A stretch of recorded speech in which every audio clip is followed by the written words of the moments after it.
Okay, so this is lectures on D-instanton perturbation theory, as Vijit said. So let me just begin by saying that the normally instantons in quantum field theory are finite action solutions of Euclidean equations of motion, and they have the property that they are localized in all directions. Okay, in particular in the time direction, which will be important for us. Okay. Physically, they represent saddle points of path integral. Okay, and they give non-perturbative contribution. Okay, so that's the story of instantons in normal quantum field theory. Yes. Localized, you don't mean point-like. Not point-like, yeah, but its energy density, for example, is peaked around in some region. It falls off at infinity, right? Because otherwise it will not be finite action. Yeah, not energy density, action density. Yeah. So D-instantons are similar. They are saddle points of Euclidean string theory. Okay. And in principle, we can describe them as again localized classical solutions. Okay. Localized means the action density falls off at infinity. Okay. But the best way to describe them, like as all D-branes, is not as localized classical solutions of any equation of motion, but by describing what are the modes that live on the branes.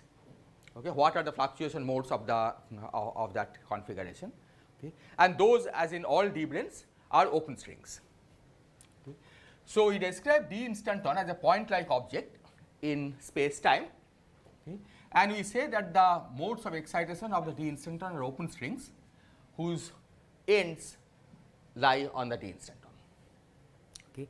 And I will use a somewhat general definition of D-instantons, okay, namely that it will be localized in all non-compact directions, okay, but it may be localized or may not be localized along the compact directions, okay, because for finite action what is necessary is that it must be localized along all non-compact directions. So you put Dirichlet boundary condition along the non-compact directions. On the compact directions you can put either. So if you smear them on a torus, yes, or yeah, so that could be equivalent to, I mean, it could be equivalent to higher D-branes, Euclidean. Yeah, but the momentum along those directions, those will be quantized. Yes. Right, and so it will still be finite action. Yeah, so it will be like a higher dimensional D-brane, but it will be finite action. Okay, because that's what is relevant for getting a finite contribution to the path integral, right? Saddle points or a path integral. So yeah, didn't understand. So are you going to allow, then include in your discussion what we would normally call higher dimensional branes wrapping in compact directions? Yes, but it should be localized in a time direction, right? That's the point. That, like for example, D3 branes we know often contribute to Euclidean D3 branes contribute to path integral, but it's localized in a time direction so that it has finite action. Okay, so the open strings are pinned at a point, okay, and this basically means that the open strings carry zero momentum,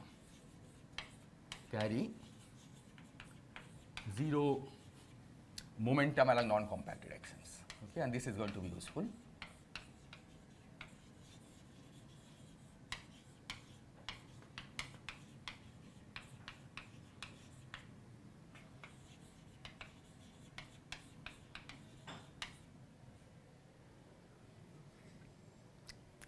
So our goal will be to systematically study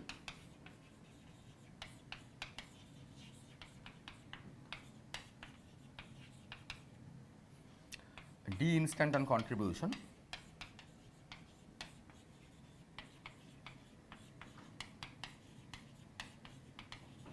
to closed string amplitudes.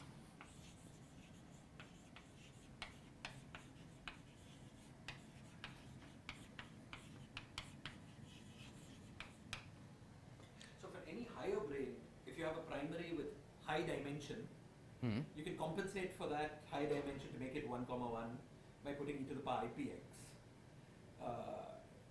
typically. So there are lots of states, lots of open string states. But here it might even be that there are none, right? Because to make the modes 1, 1 will be quite difficult without having a continuous parameter. But that's true for all, yeah. So that's for all D-branes, right? Not just all D-instantons. D-instantons. Yes, exactly. So there could be D-instantons without any open string modes? No. Any on-shell open string On- modes, on-shell yes, open string modes. exactly, yeah. Well, I mean, normally the collective mode is always there. Right. You should be able to translate the D-instanton, right? But Along it the, could be the only one. yeah, it could be the only one, exactly. Okay, so there are 2 points to note. One, okay, so I'll focus on contribution from a single D-instanton, but this can be easily generalized to multiple D-instantons, at least a general procedure. Okay. So the first point is that open strings are not asymptotic states, are transient mode,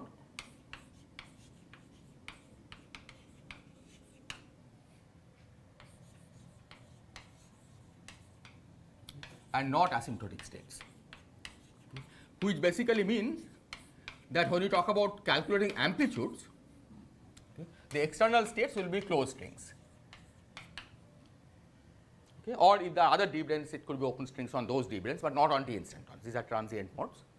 Okay. Nevertheless, we will see that as an intermediate step, we will have to allow open strings as external states, but for now, let's proceed with this. We are in some like type 2 theory or something. D-instanton in type 2b, right? Yeah. I mean, you can, I mean, think of it that way. I mean, that's a concrete example. The type 2b has D-instantons. Sorry, I suppose I consider one D-instanton in type 2b 10 dimensions. Then how are the only on-shell modes the translation modes? Are there more? Almost true. It's almost true, but we will see that there are some subtleties.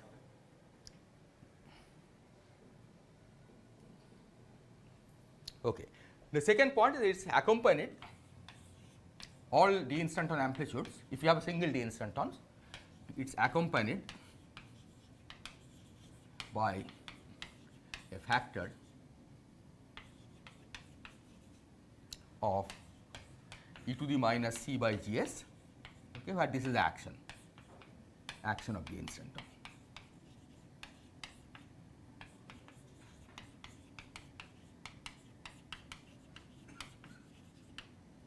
You could also have this zero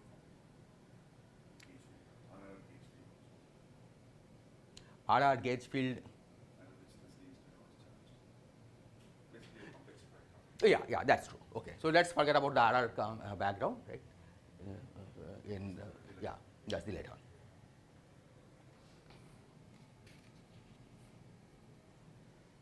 Okay, so before I discuss, so these are the points that we should keep in mind, and as I said, the goal is to try to ask how the D-instanton contribution modifies closed string amplitudes. Okay, that's non-perturbative because as you can see this e to the minus c over gs.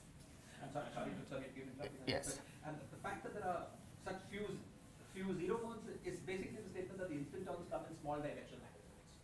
Like the moduli space of the instantons. is Exactly, it's small, yeah, exactly. Okay, so before I discuss D-instanton contribution, let me just remind you the usual perturbative closed string amplitude.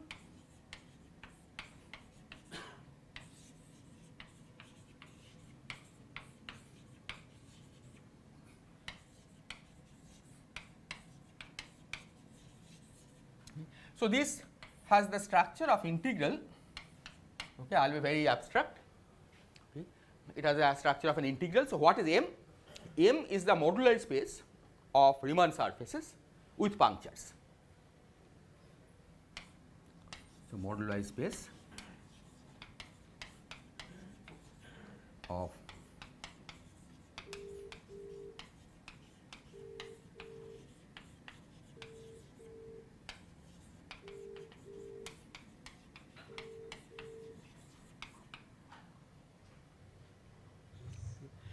and I is an integrand,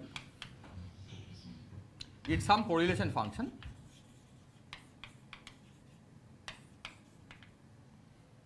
in this on this Riemann surface, correlation function of the worldsheet theory of the worldsheet CFT.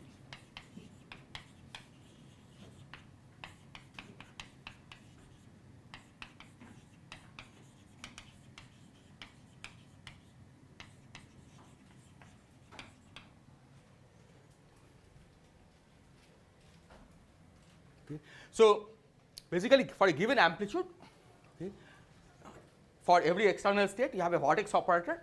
Okay. So those vortex operators say what you insert are the punctures. Punctures are just some marked points on the Riemann surface. So pictorially, if you think of the Riemann surface as some,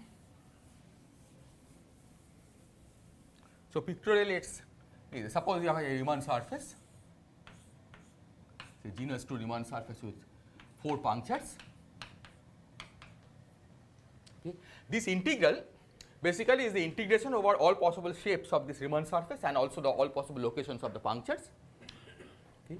And the integrand, okay, is the correlation function on this Riemann surface. Okay. So for a fixed shape and fixed locations of the punctures, you insert the vortex operators for the external states on the Riemann surface and you calculate the correlation function. Right. That's what this means. So in the presence of D-instanton, this gets modified a little bit. In the presence of D-instanton,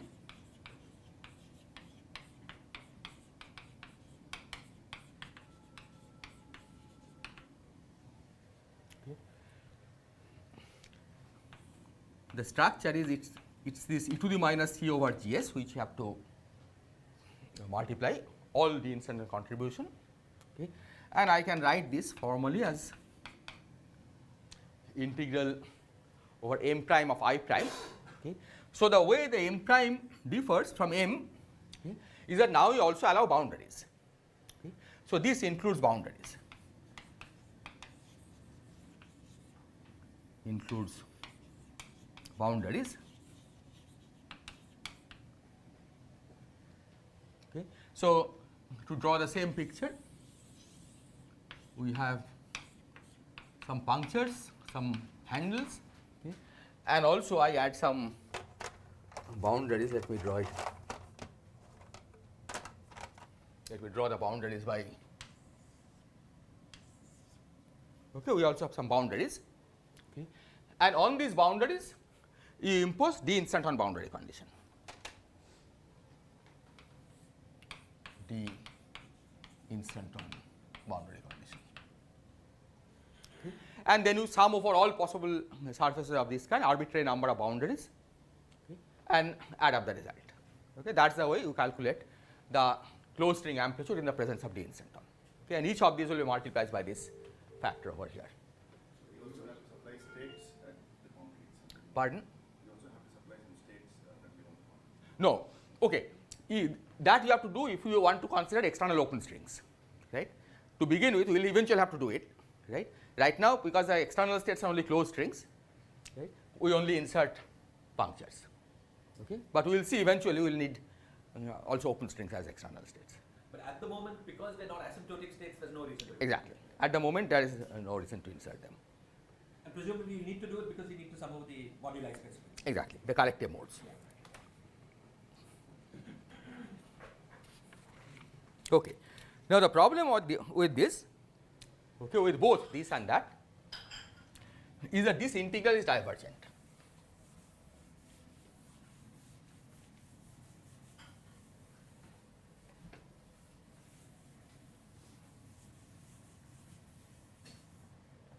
So the problem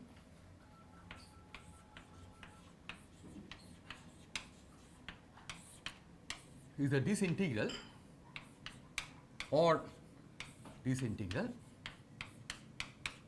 is divergent, and the divergence comes basically from the boundary of the moduli space. So when the Riemann surface degenerates, okay, the integrand blows up and often the integral itself becomes divergent. So D-instanton boundary condition means that it's directionally in all directions. All non-compact directions. In the compact directions, you may choose, depending on what kind of D-instanton you are considering, there may be Dirichlet or Neumann. Okay, so this is a problem. Okay, and let me just give the simple example. Okay, the what we call the Virasoro-Shapiro amplitude. This is without any D-instanton.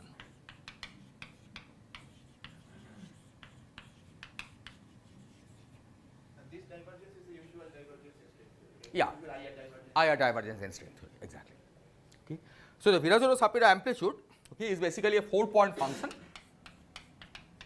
of scalars, of 4 scalars with external momentum, with momenta say P1, P2, P3, P4. This is a tree level contribution, and it has the following structure: integral d to z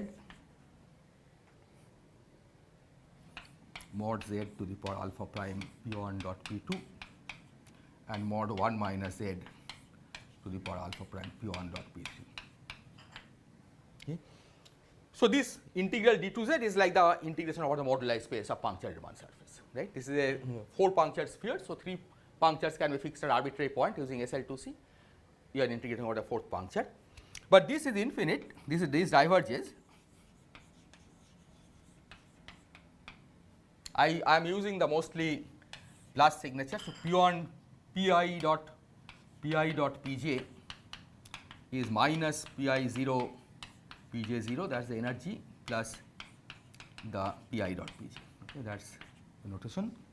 So, this diverges when, for example, P1 dot P2 or alpha prime P1 dot P2 is less than or equal to minus 2, right. That is the divergence from z equal to 0. Or alpha prime P1 dot P3 is less than or equal to minus 2, that is the divergence from z equal to 1. Okay. Or alpha prime P1 dot P2 plus P3 greater than or equal to minus 2. Okay. That is the divergence from z equal to infinity. Okay. So, this is divergence from all of these regions. Okay.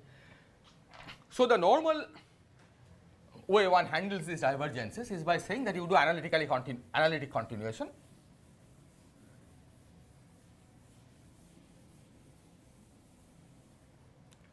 So, conventional approach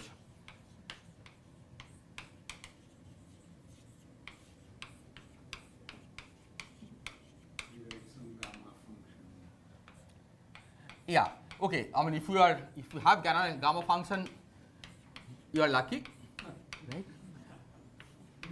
But you can have also multi-point functions, right? But the point is, even if you don't have gamma function, you said okay, you define it in a region where this is well defined, and then define the integral elsewhere by saying there is an analytic continuation of what you started with. Okay. But it's not very satisfactory, right? First of all, it's not. I mean, suppose you want to evaluate on a computer, right? You cannot really ask the computer to do analytic continuation, right? So it's, but nevertheless, it's some way of defining this. So is there an issue of how to continue? No, for tree level diagrams, there is no issue of how to continue. In principle, you can continue.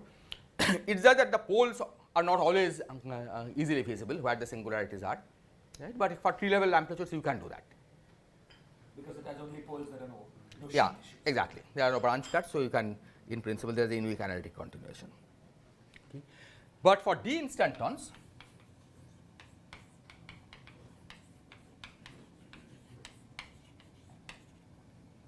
the problem is much worse.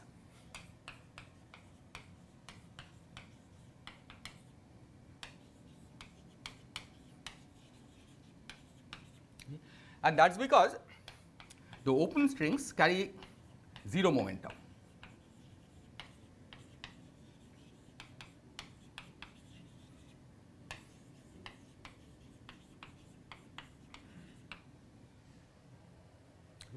So, there is really nothing to analytically continue in.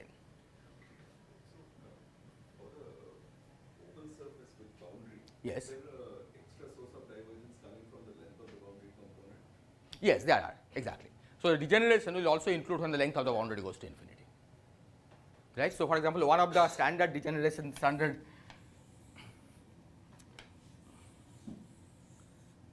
problems that one will face is if you have a disk with 2 punctures, right, in the limit when the disk degenerates like this, there are divergences.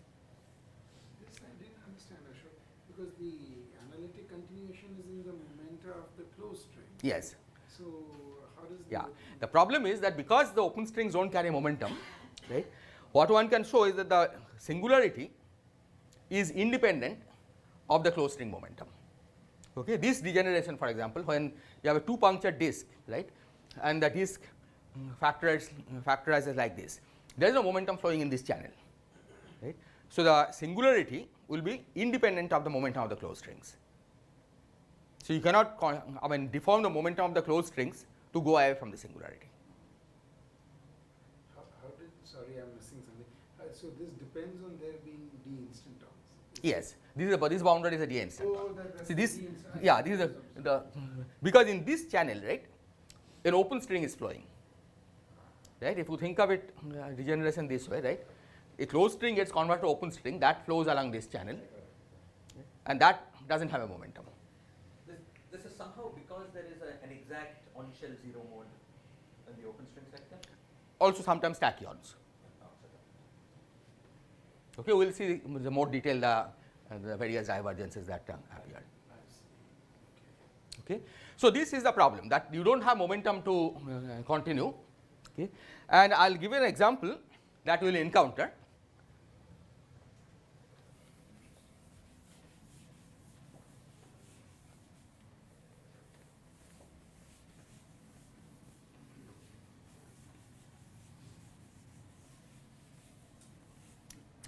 So an integral that we will encounter in our analysis is this one.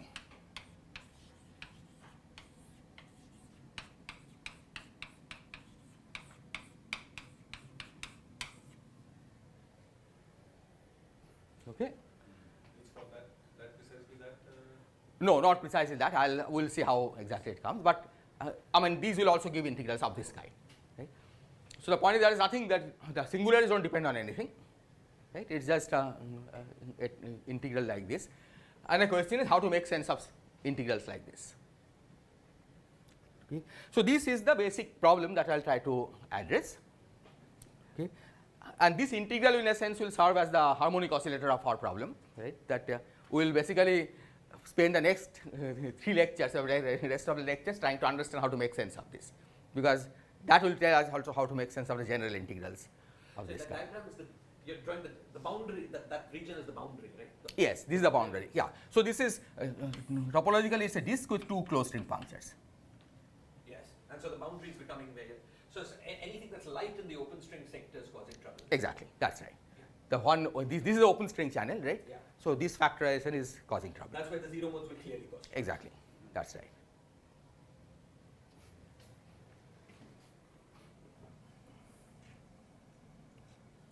So the strategy of dealing with integrals like this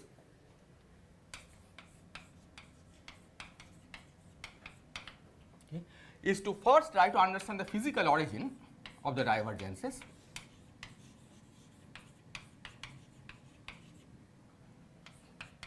The physical origin.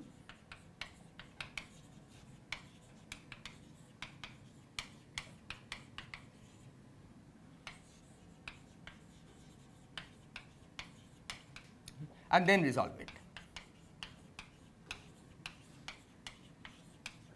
Yes. The other channel where the 2 punctures come close, there is a thing that one can analytically continue. Yes, that's right. Because in that channel, the closed string will flow. Okay, in this case, even that channel is difficult because the total momentum will be 0, right? Okay. So it's Exchanging momentum between the closed strings and the boundary. exactly that's right.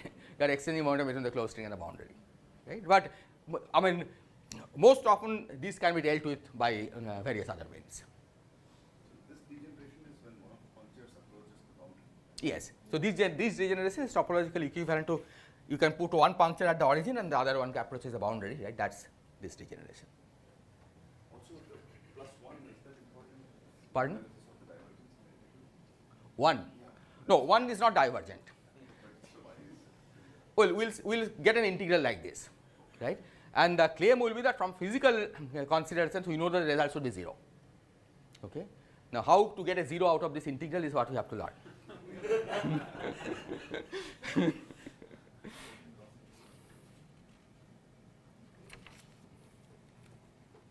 Okay.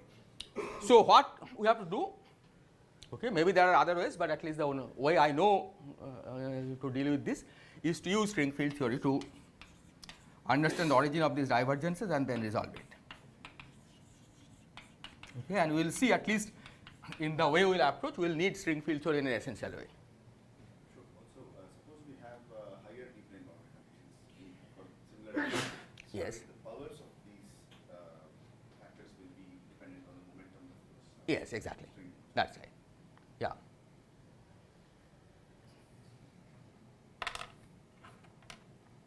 Okay, so string field theory, okay, let me just say a few words. So, the way we will organize it is that I will give little detail of string field theory at the beginning, okay, and get by to see how much we can get by without knowing the details. But we will see eventually, right, we will have to dig in deeper, okay, to get the answer.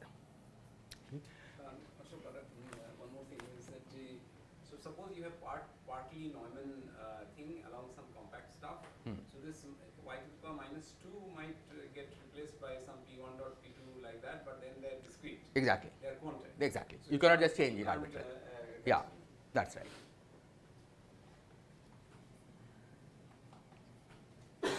Okay, so string field theory, okay, at least for now,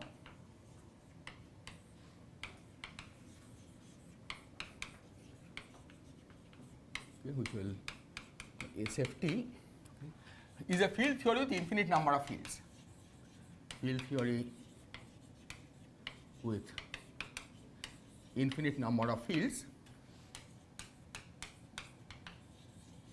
Okay. In fact, one for every open string state.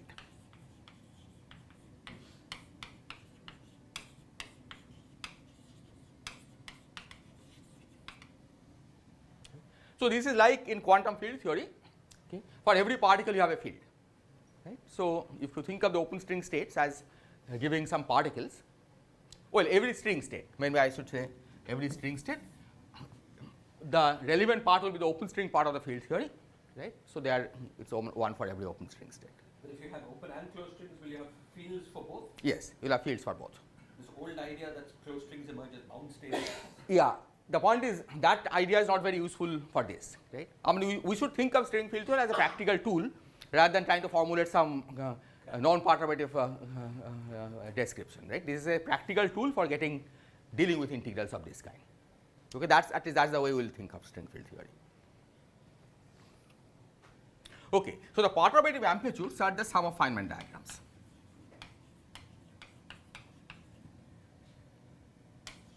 Amplitudes are sum of Feynman diagrams.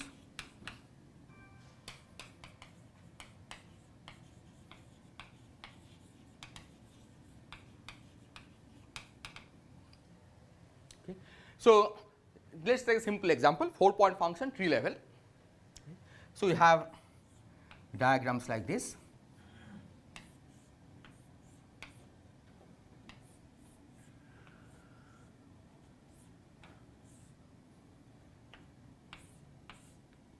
Okay, these are all possible diagrams that you can draw for 4-point function at tree level. Okay.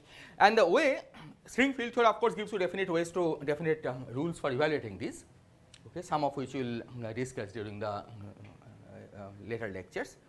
Okay. But the main point is that each of these diagrams gives an integral of the kind that we discussed, okay, like this integral of this kind, but more generally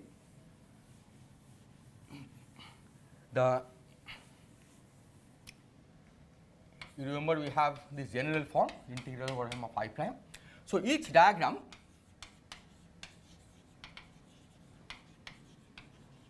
gives integration over a subspace of m prime. The integrand is always correct with correct I prime, correct integrand.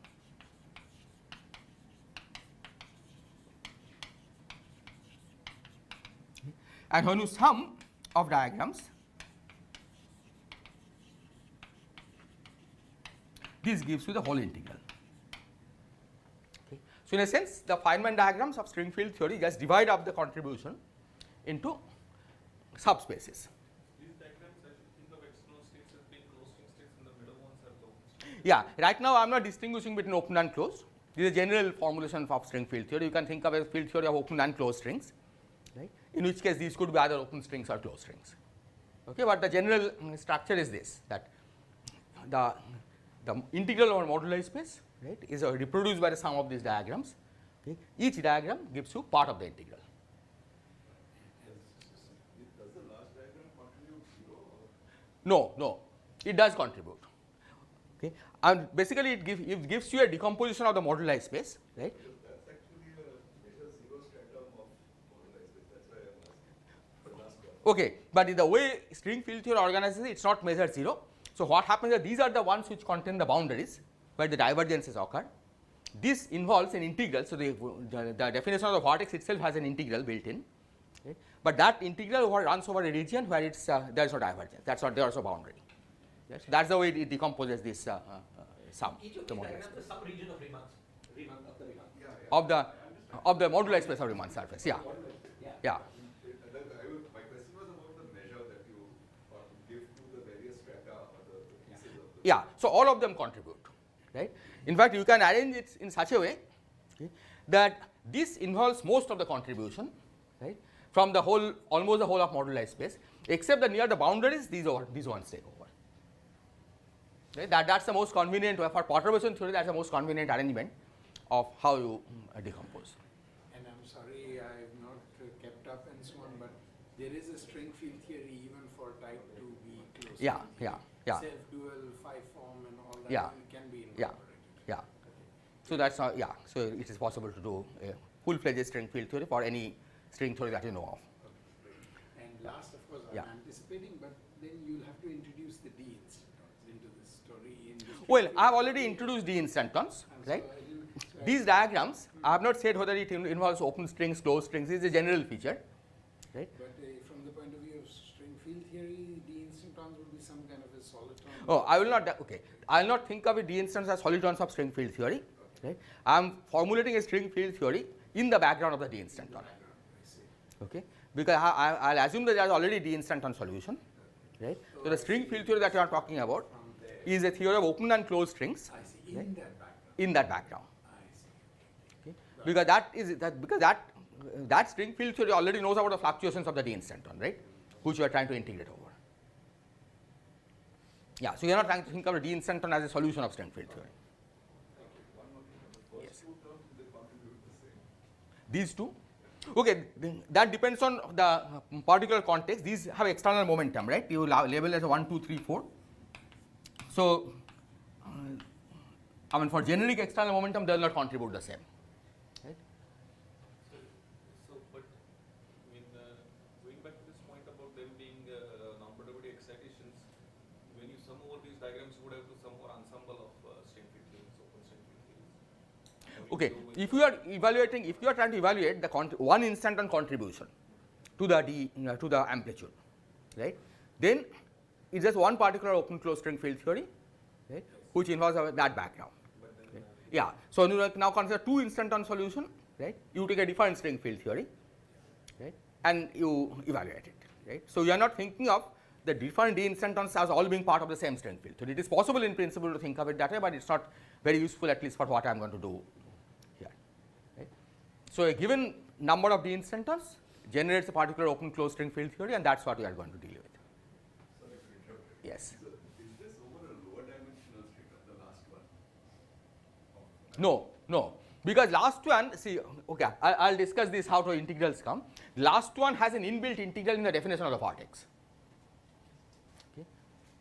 So it's the same, the subspace, it's always codimension 0 subspace that we are integrating over.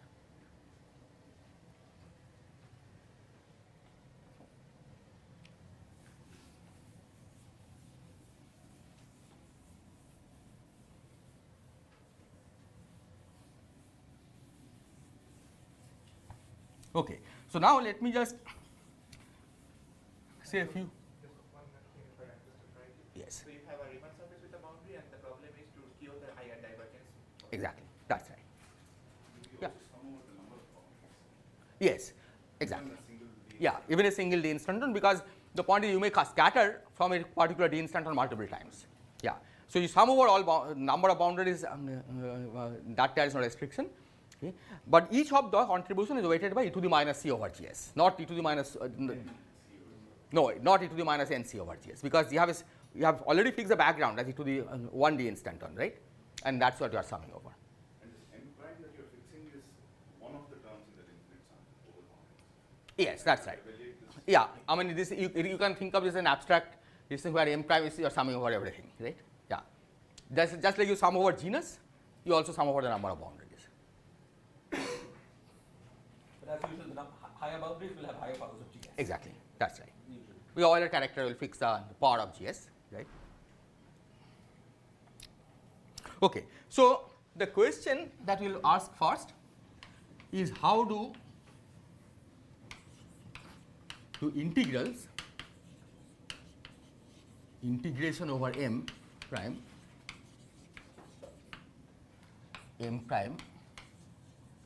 arise from Feynman diagrams.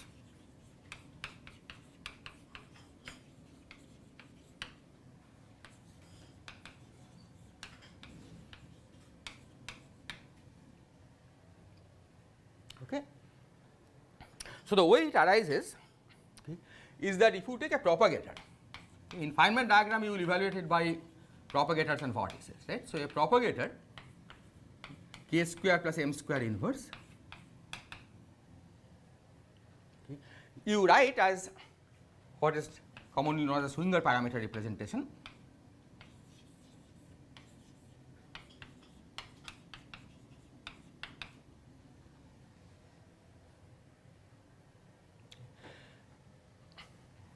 And the integration over q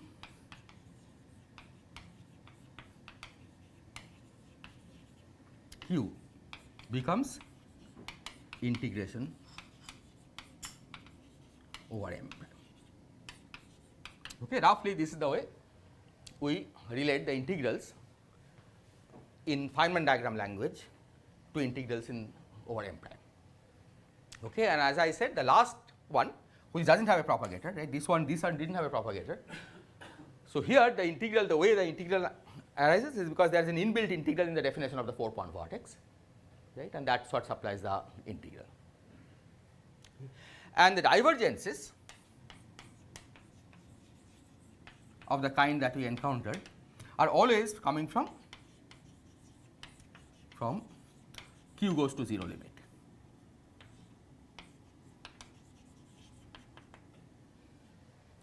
So, next time I will try to give a more geometric understanding of what this q parameter is, okay, and this has to do with the what is called a plumbing fixture, when you put in two Riemann surfaces and make it into one. Okay, but right now you just think of this as a parameter that to be integrated over. So if I think of this q as a heat kernel parameter like e to the power minus Yes. s or something, Mhm. then typically I would expect that the divergence would come from s equal to 0. No, that is the ultraviolet Okay, divergence. I see, Yeah. I see, I see. So, that divergence is not there. So now it's s going to infinity thing, which becomes q going to 0. Exactly. Got it. And this relationship should be understood after some sort of analytic. Analytic continuation, exactly, right? Because this is, you can clearly see that this is a valid relation only for k square plus m square positive, okay, and we are going to come to discuss that in a few minutes.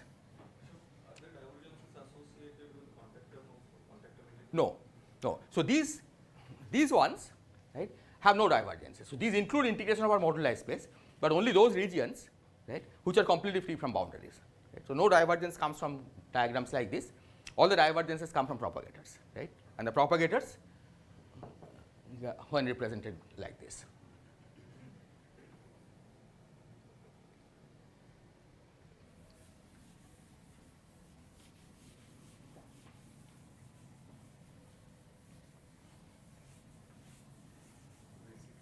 Infinite property, Schwinger property.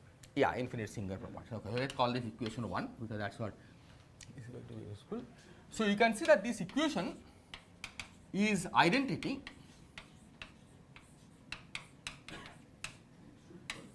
for what is q? Yes, it will be related to the cross ratio, exactly, right. So, it will become the modular parameter of the punctured sphere.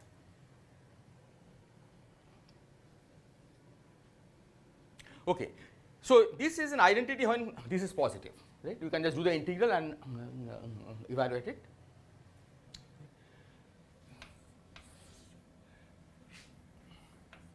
This is not okay.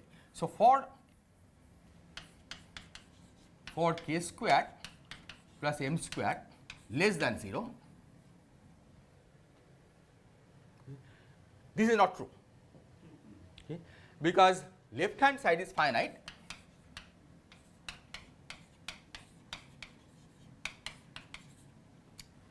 the right hand side is divergent.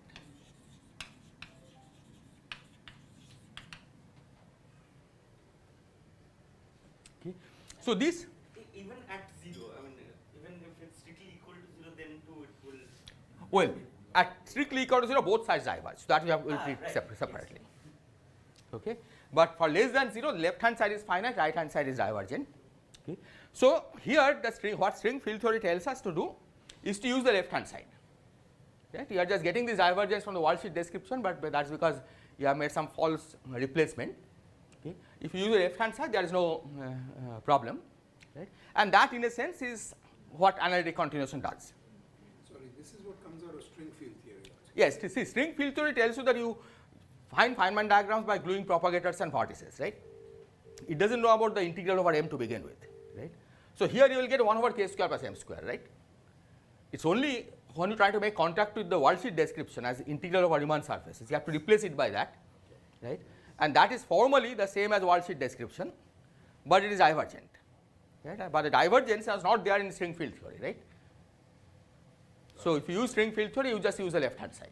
So it's more that you are going to the Schwinger proper time sort of representation. Exactly, that's right. Okay. So string field theory tells us that use RHS.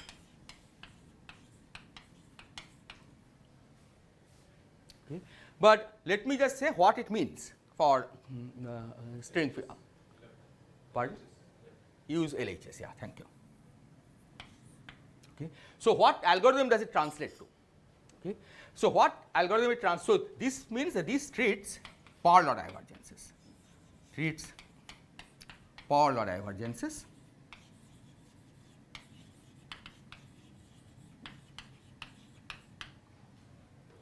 Okay, because this is like power law divergence, right? 1 k square plus m square is less than 1. When it's 0, it's logarithmic divergence, that's why it needs special treatment. Okay. So it says that if we encounter, okay, so this translates to the following algorithm. Yes. So, I mean, this particular integral probably arises from trying to relate it to the worldsheet description. Yes. But there might be other ways to express, to represent this integral, represent the left hand side, which is perfectly finite. Yeah. True. The point is that if, I mean, if you are doing string field theory, then you don't even have to write it as an integral, right? You can just do the usual Feynman diagram evaluation, right? The normally you tend to write it as an integral because you want to make contact with what you see in the worldsheet, right? And which is good in most cases, right? Except that when there is a divergence, right? We see that it's a fake divergence because string field theory didn't have that divergence. You have just introduced in worldsheet theory. So you are just going back to string field theory to resolve that divergence. So in particular, the region of any closed string diagram in which you'll never have any divergence is when all k square plus m square Are positive. Exactly. I didn't even know. That's right. That's it. Yeah. Okay. Which basically means that you should always be below threshold. Physically it translates to that you should be always be below threshold in any channel, right? If any channel, if you go above threshold of production of a particle, then you have divergence. If you have a one loop diagram so that you have two particle cuts. Yes. Once you are above the cut, Yeah. then the moduli space integral just fails completely. It's divergent. You have to do this. I see. This is That's why you in string worldsheet calculation, right? The amplitudes are always formally real. You never see any imaginary part because imaginary part means what? That you are above the cut, right? Yes. And once you are above the cut, this worldsheet description is divergent. I see. Yes. Just to ask Mani's question again, is there a way to write the LHS in that region when k square plus m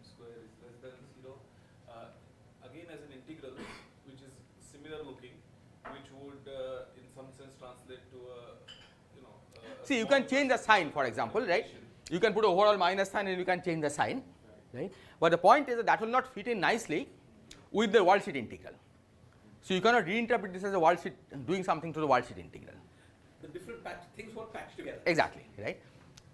I mean, if you're willing to do in different patches, right, then you might as well use string field theory, right? Okay. Sorry, Yes. just to make sure I understood, your point was that the string amplitudes are all analytic without divergences as long as you're below threshold for any intermediate state. Exactly, that's right. And this patching of states come from this plumbing fixture that you. Yes, so right from the string field theory perspective, it's just Feynman diagrams, right? From the worksheet perspective, it comes from the Plumbing fixture, exactly. Okay, because Feynman diagrams you can reinterpret as plumbing fixture, which we'll discuss next time. Yeah. So what is the algorithm then? Algorithm for power law divergence.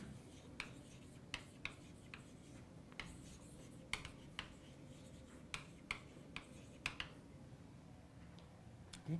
So the first task, okay, is to find the correct change of variables, okay, from the moduli space variable to Q. Okay. So change variable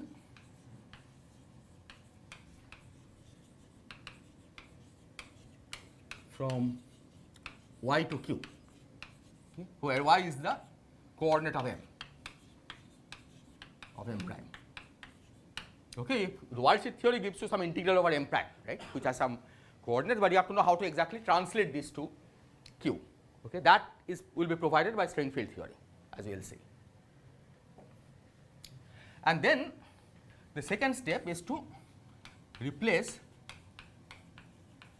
an integral like integral 0 to 1 dq q to the beta minus 1 by 1 over beta for beta less than 0 and beta greater than 0 and beta less than 0.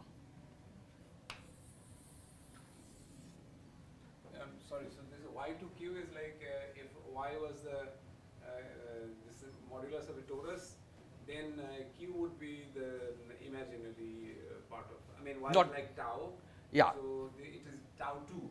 No, not just that. No, not So that. it's related to tau 2, but you have to do some work to figure it out, the correct relation. If you don't have the correct relation, right, sometimes it doesn't matter whether you have the correct relation or not, but sometimes it does.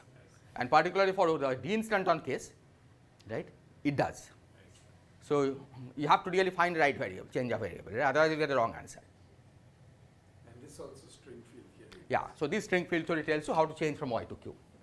This is basically analytic continuation, but in specific steps. Yeah, the point is in this case analytic continuation is not unique because in a sense you don't have analytic continuation, right, because you have a fixed integer. This beta, right, is a fixed number. So beta equal to minus 1, right. So you cannot really do analytic continuation, you have to just learn how to do this. So if you know the change of variable from y to q, then there is no ambiguity, right. You just do this. First change from y to q, then any integral of this kind you replace by 1 over beta. Do we always get integrals of that kind? Or Pardon? do we always get integrals of that kind in evaluating? We often get integrals of that kind. But what about integrals which are not this form? How do we handle those? Okay, so that's what I discussed. So that's only the logarithmic divergent terms, right?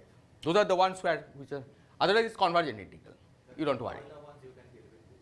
What about loop integrals? Loop integrals are also of this kind. For D-instanton case, right, the divergent, problematic ones will always have a power law like this. It's always a throat becoming longer. Exactly. It is all something becoming long. Some strip becoming long, right? Open string degeneration is some strip becoming long. So there is always a Schwinger tag. Exactly. And that's what is That's right. So all divergences in string theory are of this kind, right? Where some thing becomes long, either a tube or a strip, okay, and you deal with them this way, right? This works as long as beta is not 0, right? Because that's the problematic part, because there both the left hand side and the right hand side are divergent. Yes. Can one not regulate the instant divergence related to the instant on y turning on some momentum, a little bit of momentum for them, and then using analytical integration. But that will not give you a unique result. See, because see in string theory, you cannot just directly, do arbitrary modification, right? You will destroy gauge invariance and everything else, and depending on how you do it, you may get different answers. And you don't need to bother about log divergences because No, I'm going to bother about that. Those are main issues you have to bother about, right? Because this is easy, right? Once you find the relation between y and q, you just get rid of the divergence by this. Zero modes will be the log. Yeah, right? exactly.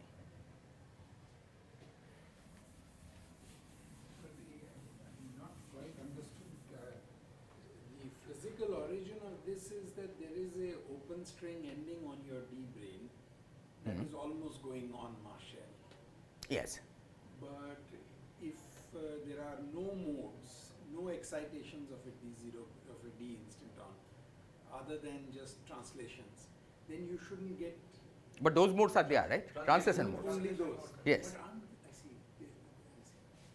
Especially if you have two of them, then they become very non-trivial, right? Because they're sort of interacting. Yeah. But even one of them is non-trivial. You have to do, Yeah. if you don't do this correctly, right, you will have some undetermined coefficients, right? Because logarithmic divergence, you can cut it off, right? But typically what happens is there are logarithmic divergence in different diagrams, right? You just put some arbitrary cutoff. When you combine them, right, even if the divergent part cancels, unless you know how to relate the cutoff in one to the cutoff in the other diagram, you have a finite ambiguity, right? And that's what string field theory provides, that once you have fixed a string field theory, right, there is no ambiguity in where to cut it off, right? You do q integral from 0 to 1. And I'm sorry, you already answered this question, but I hadn't understood the question then, which is, if it's only due to these collective modes, does it help to go to a momentum basis in a sense? There is no momentum. We are already in a momentum basis. No, for the D-instanton, because it's their collective modes which are causing. Yes. Can't you then go to a basis where the D-instanton, which is localized, has got a momentum in all the non-compact directions? See, the worldsheet description of that is complicated, It's right? complicated. Yeah. That's essentially that's what we will have to do, right? But we will see how exactly one has to take care of. But there is no direct worldsheet description. The worldsheet description is in terms of reduced boundary condition. And when we deal with normal instantons, field theory instantons, we have similar issues. Yeah, exactly. It's a zero mode which leads to divergence, then you have to change coordinates to the collective coordinates. Exactly. That's right.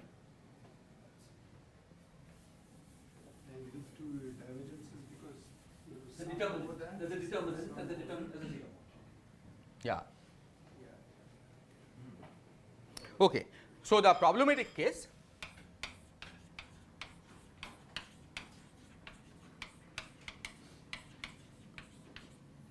is when k square plus m square equal to 0. So here both sides are divergent in this, right? Both sides diverge.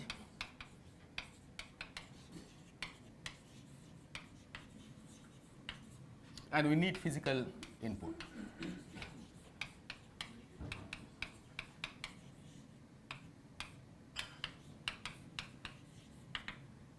In Q, that's a logarithmic divergence. Yes, exactly, right? So this is what happens when you have logarithmic divergence, right?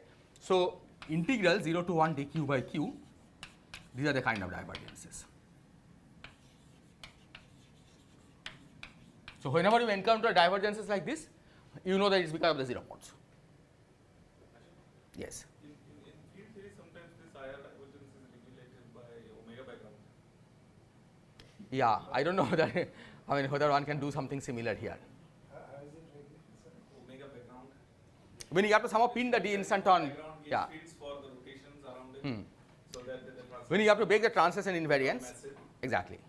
Yeah, yeah. I don't know whether one can. Maybe one can do something similar, right?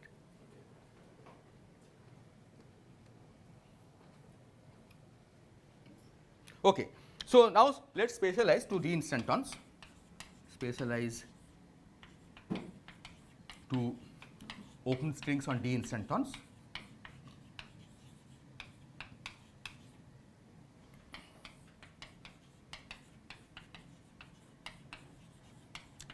for which k is 0. Right? As I have already emphasized, there is a momentum that it carries. Okay. So, what you are dealing with is just m square inverse, and on this side there is also q to the m square minus 1. Okay. And the question is whether m square, for positive m square there is no issue, both sides are finite. Okay. For negative m square, okay, which will translate to a tachyonic mode on the open strings, right, the left hand side is finite, right hand side is divergent, and you do this. Okay. Now, I should say that even though there are tachyonic modes, right, for d-instantons it is perfectly fine, because that only says that it is a saddle point and not a extremum, right, but you have to include that in your path integral. So, the problematic cases there are the m equal to 0 cases, right, the 0 modes. Okay. So, you have to understand how to deal with those.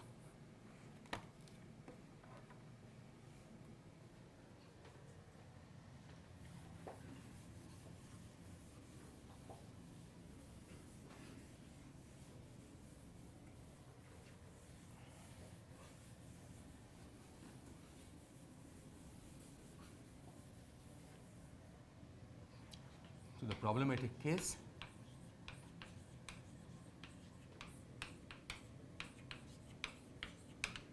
m equal to 0. So, these are the 0 modes, and there are always a set of 0 modes on a d-instanton which are the collective coordinates. A set of 0 modes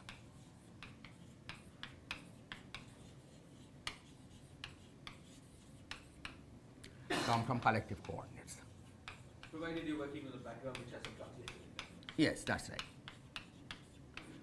Typically, Time is at least. time is always there, right? So, at a time transition will always be a collective coordinate, right? And then there may be other collective coordinates depending on space transition. So, basically, in space time, the d-instanton is located at a given point, right? But you can always move it to a different point. And this does not change the action, right, by transition invariance. And this is a particular mode of the open string.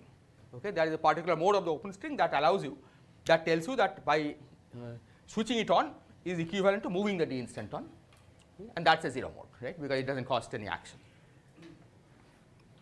We will see later that there are other 0 modes you have to deal with, okay, and that will really require going full-fledged into string field theory. Okay. But right now, let us do the collective coordinates. Even with a single d-instanton? Even with a single d-instanton, yeah. Collective coordinates? Yeah. Yes. Pardon? No, no, there are unphysical 0 modes, you do not see them directly from the space-time viewpoint, right, but once you do the full BV quantized string theory, you see that there are additional 0 modes from the ghost sector.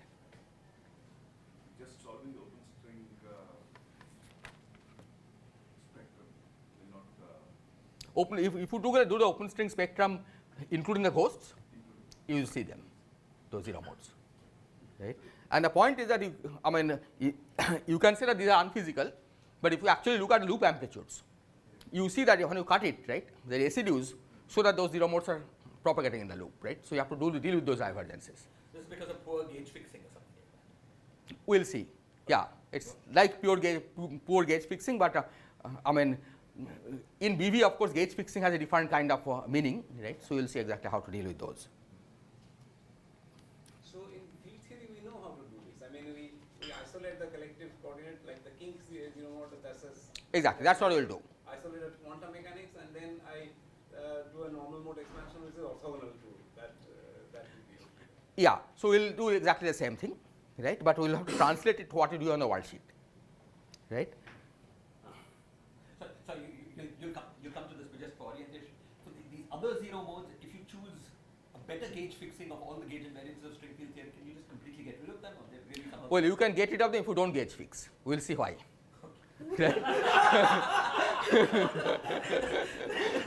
So you don't do a better gauge fixing, you just don't gauge fix. But there is no, from a more traditional point of view, there's no better gauge that will No, get rid of them. you don't gauge fix. In BV, there is an option of not gauge fixing. But suppose you didn't do PV, you were simple-minded and you wanted to fix gauge. There's no way.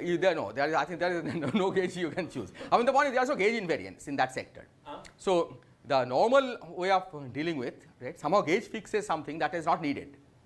Okay. Meaning there is a gauge transformation parameter, but it does not generate a homogeneous mode. I see. Okay, we'll see that. So that's why you don't need gauge fixing, I see. right? You can get a perfectly sensible answer. If you choose to gauge fix, then you are in trouble. So but I'm sorry, but just to be clear, this is not part of the BRST cohomology, this mode. If you just It do is. this funny Vacuum. No, I'm sorry. The mode that is causing Vacuum. the host mode that's Vacuum. Vacuum. Vacuum is a BRST invariant, Uh-huh. and it's an element of BRST cohomology. So the pure gauge mode that is causing trouble is part of BRST cohomology. Yes, the vacuum. That's just the SL2R invariant vacuum, Okay. Okay. right? Sorry, Ashok. It's in a wrong host sector, Yes. but in the loop it propagates, I see. right? I see. It's a. Is there the vacuum, I see. right? This one. Okay, this is this is definitely a part of BRST cohomology. I see. Normally, in the full when in closed string field theory, this doesn't cause problem because you actually this is measure zero state, right? You have a k, okay? And that's not a part of BRST cohomology. If you put a momentum here, For the D-instanton. for D-instanton, right, there is a momentum. So what about the no host theorem that told you there was a one-to-one correspondence between states in BRST cohomology and the actual physical state? I think the no-host theorem breaks down particularly in zero momentum sector. I see. Right? I mean that's the problem. And here you are You are forced. already in the zero momentum sector, right? So you have to rethink some of these old theorems So in this sector. In BRST, when you fix the gauge, you intrinsically assume that the zero mode sector is non-zero. The momentum of the zero mode sector is non-zero. Yeah, in some sense. Yeah, only, I mean, you don't say it explicitly, but implicitly that's what, I mean, if you do it as generic momentum, then the usual gauge fixing that we do is fine. Right? But because you are forced to work at zero momentum, right, we will see that there is a problem there. This B0 psi is not equal to 0, that's not true. That will not be true, yeah. So in simple, of course you should go on, sorry. In simple-minded way, are you saying that some of the gauge fixing is unnecessary because if you were to not gauge fix, it wouldn't lead to a divergence? Exactly, that's right, right. And in a sense, it's not only not necessary, right. It seems to be forced on you not to do that. Okay. But we will see that in BV, right, the notion of gauge fixing is slightly different, right. You are not fixing any gauge. I mean, you just do different sorts of Lagrangian submanifold. Okay. So we will come to that, but that will be on the last lecture, I think. But you can construct a physical Hilbert space. Yeah, you can construct physical Hilbert spaces. But Ashok, when you come to that, I hope you will assume no knowledge of Yeah, BV. yeah, I will not assume any knowledge of BV. For mere mortals. Yeah. Okay. So as we have already discussed, right, in quantum field theory, what to do for these zero modes, okay, is for collective coordinates, is that you don't include them in the Feynman diagram analysis, right? You just, when you do path integral, right, you don't simply do path integral over the collective coordinates, over these modes. Okay.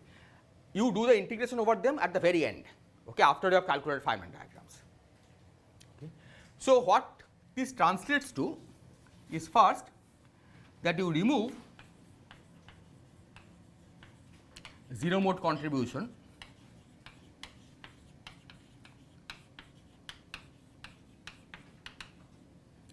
from propagators.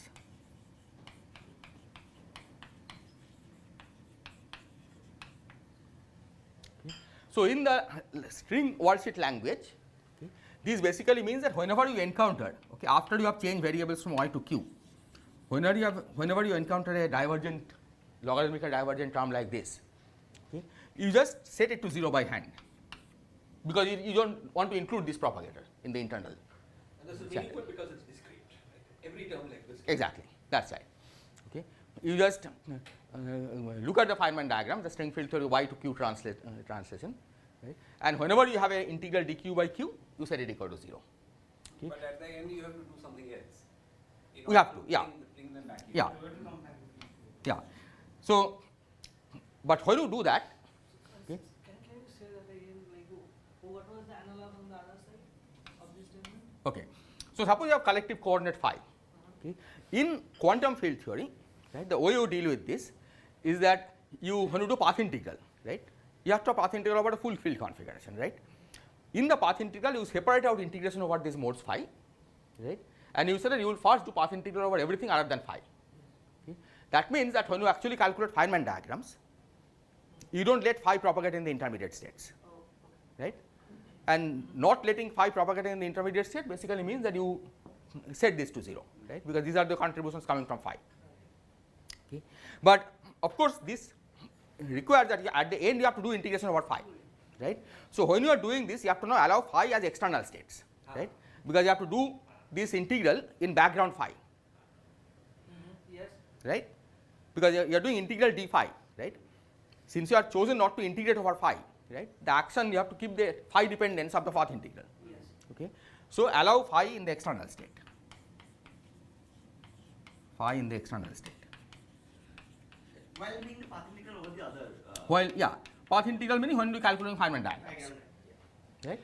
No, in the case Measures also, right? Pardon? Right kind of measures for this phi integral. Okay. The point in open string field theory, BV gives you the measure completely. So you don't have to think of phi as a collective mode. Just think of phi as one particular state of the open string, which has m equal to 0. Right? We just remove that, right? Now, in the case of one instanton, if the only mode is the 0 mode, that's probably not very important, right? Because the different phis are related by symmetry. Well, it will be important because unless you fix it properly, you will not be able to determine the numbers correctly. So phi dependence is not important, but just to get something else right, you have to do this. Yeah, exactly. But when you have two instantons, even the phi dependence is genuinely important. Exactly. Yeah. Yeah. So here you expect that the phi dependence is not important, right? But this phi, see the phi that we are dealing with is the one that comes from string field theory. Okay. That is typically related to the collective modes, the one we think, by some kind of redefinition. Okay, so you don't know, I mean we know, see because you are dealing with string field theory, the phi measure is known. There is a confusion about how to integrate over phi, it's the integral d phi. Okay. But you don't know that this phi is related to the collective mode in the correct way. It's not phi is not equal to the collective mode directly, right? But for one instanton, it would have to be. Because No, it's some redefinition of the collective coordinate. But if it's integral d phi, then it should also be integral dx. But integral d phi, if phi is x plus x squared. No, but then we'll give you a different measure. We know that the measure should be translational invariant. Yeah, but translation invariance is not built in open string field theory. Oh, you're saying the measure in phi may not be integral d phi. Exactly. It's d phi with some complication. Exactly. Then you make it translational. Yeah, you have to make it so you have to make that field reference afterwards, right? But the point is the open string field theory tells us that the initial measure is just integral d phi. So if you have to make a field redefinition to make it translation invariant, the measure that you get during that field redefinition has to be included in the final answer. Okay, without that, you will get the wrong answer. Right. But the original integral you said was just integral, was a translationally invariant measure in this coordinate phi. No, original integral was integral d phi, And that's but not translation invariance necessarily, not manifestly translation invariance. Exactly. Integral d phi with some measure. Fine. No, original integral in open string field theory is integral d phi. D phi, but that's translational invariant. But its dependence, the phi dependence of the amplitude. Okay, so let me complete the statement, then it will be clear, right? So we allow phi in the external state. Okay. So this generates for any closed string amplitude, it generates some phi function of phi, right? Even in the case where the instantons are related by symmetry. Yes, even when that's a single d-instanton translation Even invariance. just the single. So string field theory is using a very funny coordinate. Yes, Very funny coordinate. exactly, right? But the advantage is that it tells you the measure exactly, Okay. integral d phi, right? No ambiguity there. Okay. So you get some function of phi because phi is external state, right? You put arbitrary number of phi's, right? Fixed number of closed strings, so that I have not displayed here. Okay. And then the third step is you do integral d phi f of phi. So before doing the phi integral, when we obtain f phi, Yes. phi is an external massless state. Exactly. So could there be some new subtleties in the infrared because of that? No, because from the, as long as you remove the internal massless states, then there is no problem, right? External massless states will not cause a problem. Only if there are internal massless states that there is problem. Yeah. Phi equals 0 and phi equals any number other. Yeah. Settle basis. Okay. So the third step is to do integral d phi f of phi. Okay. So the point is that if phi had been directly the collective mode, okay. So let's call the collective mode xi, as distinguished from the open string mode phi. Okay. So, if phi had been equal to xi, well, let us not say what phi had been equal to. Okay. Phi is some related to xi. Okay. But for the collective coordinate xi, right, we expect the dependence, we expect xi dependence of the form e to the I p dot xi, where p is the total momentum carried by closed strings that is entering the diagram. Oh, just for translation. Yeah, take a given diagram, right? Some closed strings, open strings don't carry momentum, but external closed strings carry momentum, right? Okay. So, the external closed strings carry some momentum, so that p, okay, that is what I am calling p. So, you expect a dependence like this. Why? Because then when you do integral d xi e to the I p dot xi, it gives you delta function of p, that is the momentum conservation. Okay. Because on the D-instanton, there is a momentum and energy conservation to begin with, right? Because reducible boundary condition breaks transition invariance. You restore it by this integral. Could you explain this once again, that you had this collective coordinates phi? Okay, I call it collective coordinate. It's not a, okay. We have collective coordinates xi, okay, and this is related to open string 0 modes, which I am calling phi. Okay, see 0 mode is what I am calling phi. Okay, so this is coming from string field theory. Phi is the string field. Phi is the string field theory variable. Xi is the abstract collective coordinate, right, which you are normally familiar with from string field theory. Just translating the D-instanton, right, the position of the D-instanton. The point is phi and xi are related, are expected to be related, but by some functional relationship. So xi is what you get after you field redefine the phi? Yes. So, the idea is that if we get phi, okay, there must be a field redefinition, okay, after which it becomes e to the I p dot xi. Okay. But that field redefinition you have to find, right.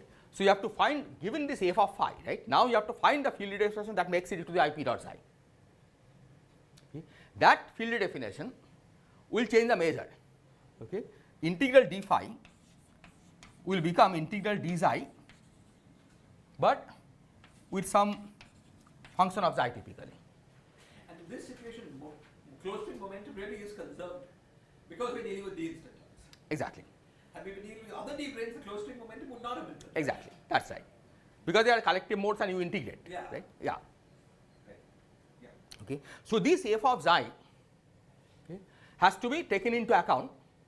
Right? In fact, the f of xi and also the closed string modes, right? That's more important. Wouldn't it also depend on P in general?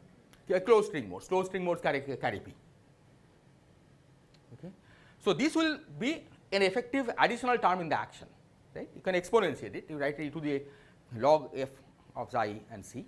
That has to be taken into account, right? That's, so you have to now evaluate that contribution to the amplitude. Okay, without that you will get the wrong answer. Ashwin, can I say something? Yes. In the spirit of your just trying to do it in string field theory variables, why do you care? Just do the integral d phi f of phi. Yes, you can do that, except that for that you have to insert infinite number of phi's, right?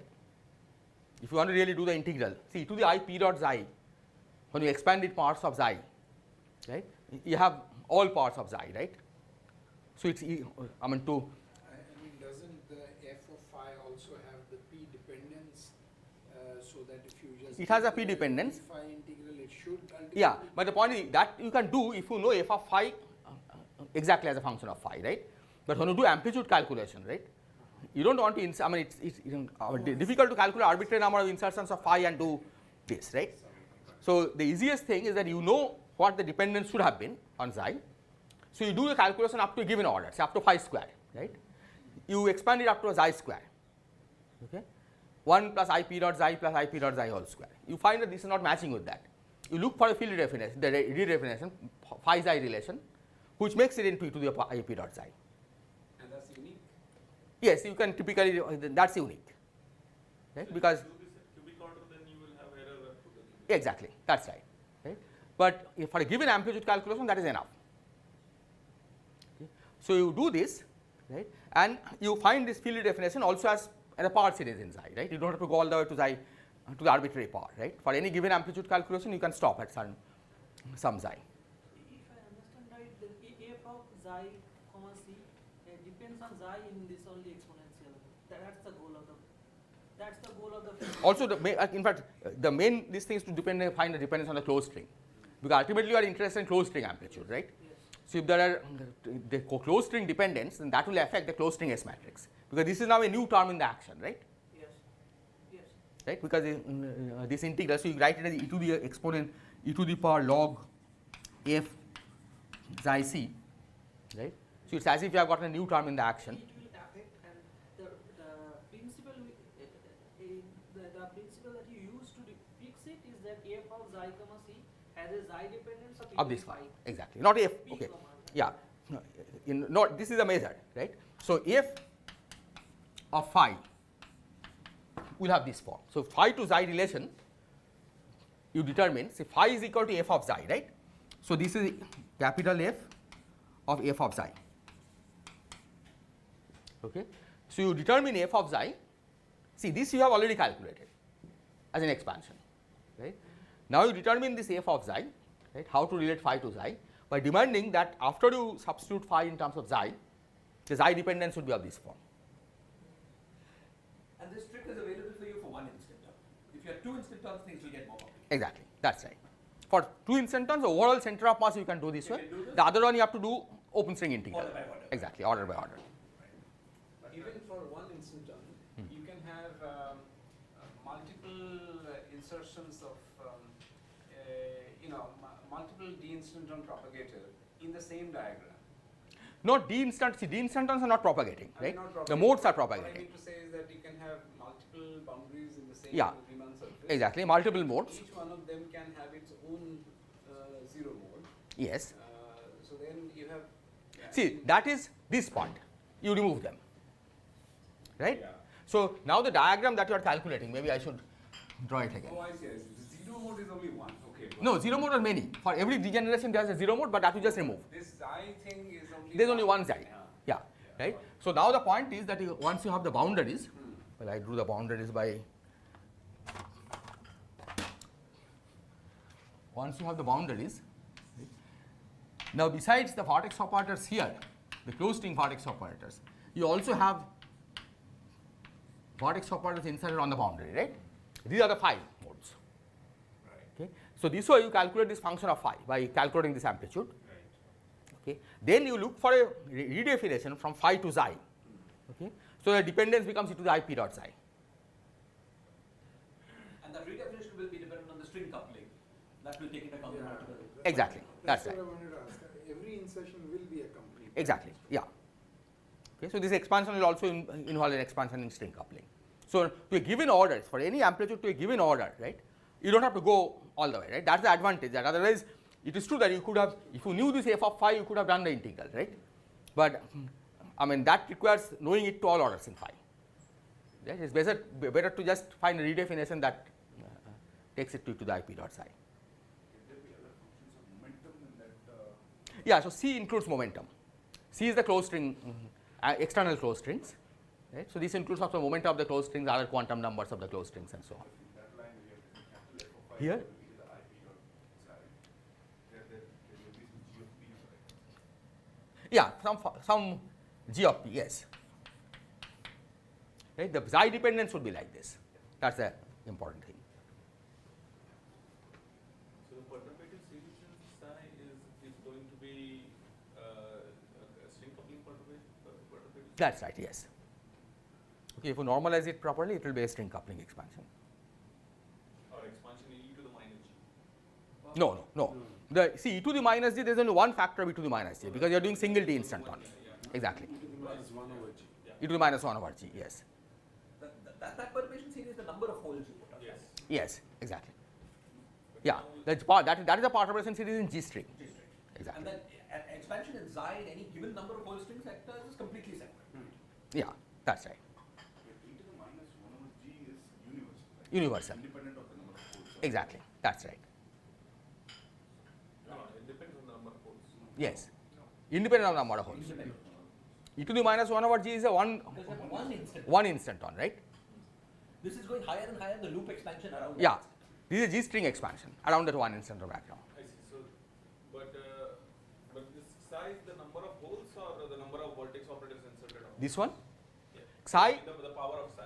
yeah, is the number of vertex operators that we insert. And the number of holes themselves Is G string. G string expansion. I see. Because that's Euler character, right? Right. You are changing the Euler character, that's G string expansion. So the number of xi has no G string because it sums into that.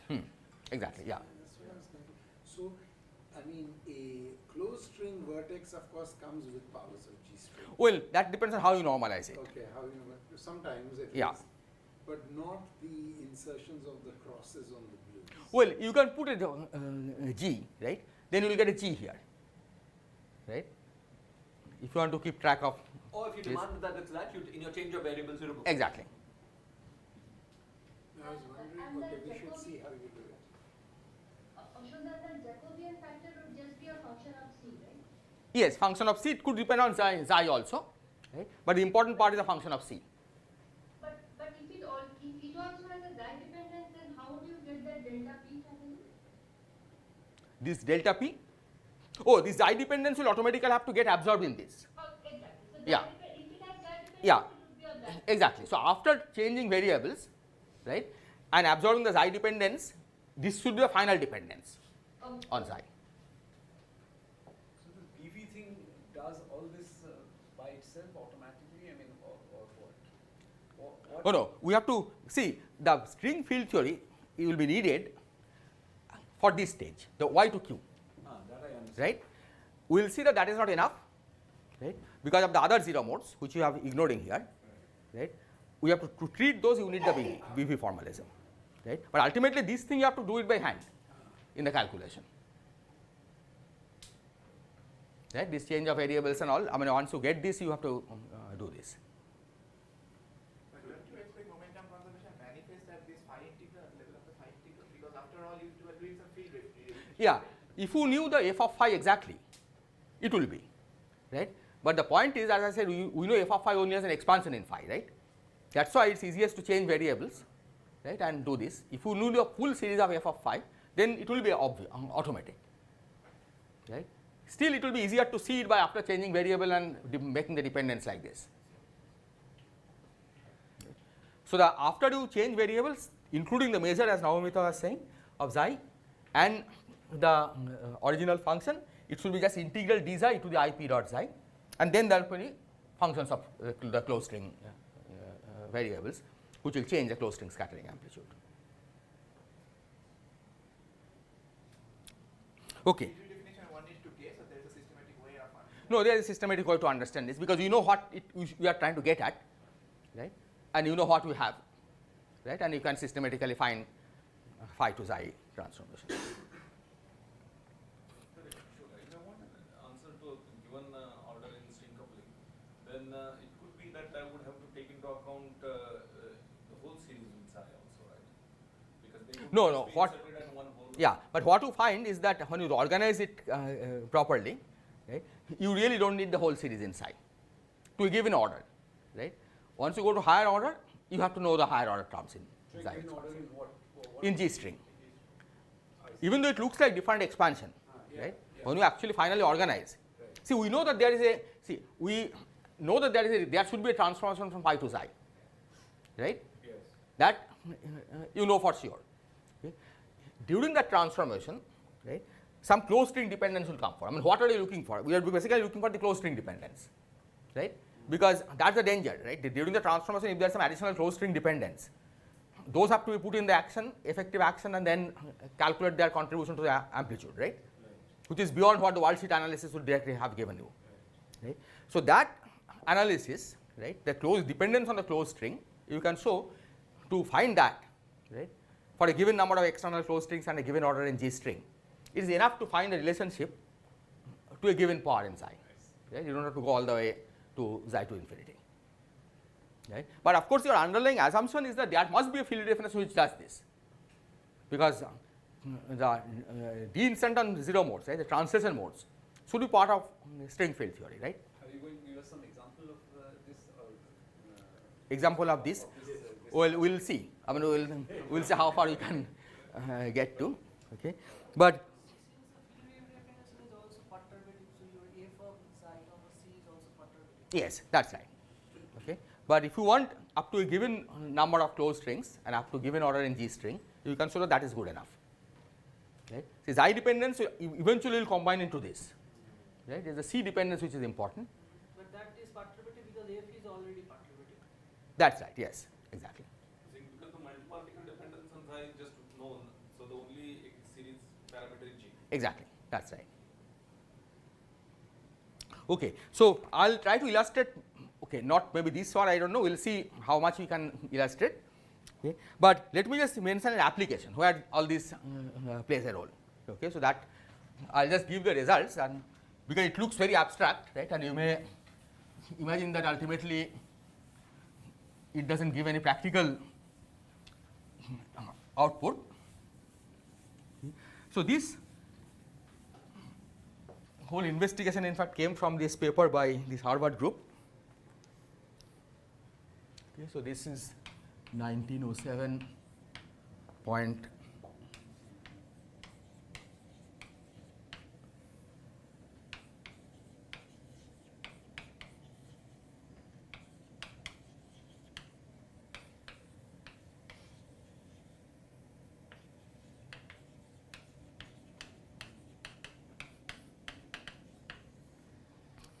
Okay. So, what they did was to compute D-instanton contribution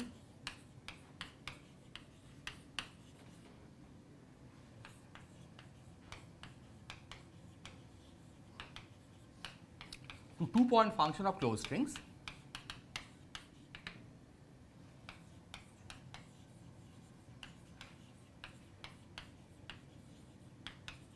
in 2D string theory.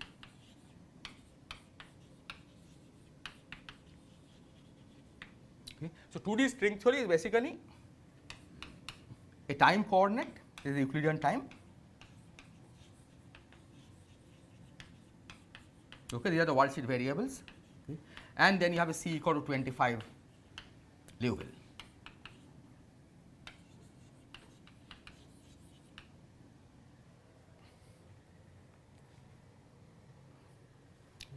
So, this calculation runs into divergences of the various kinds that I described.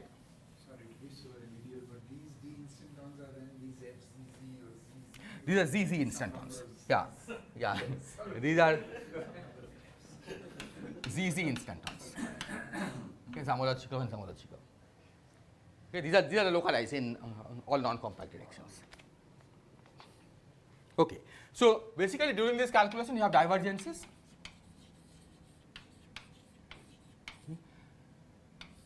This in turn leads to ambiguities, because what happens is that we have divergences from various kinds of diagrams. Okay. In particular, you have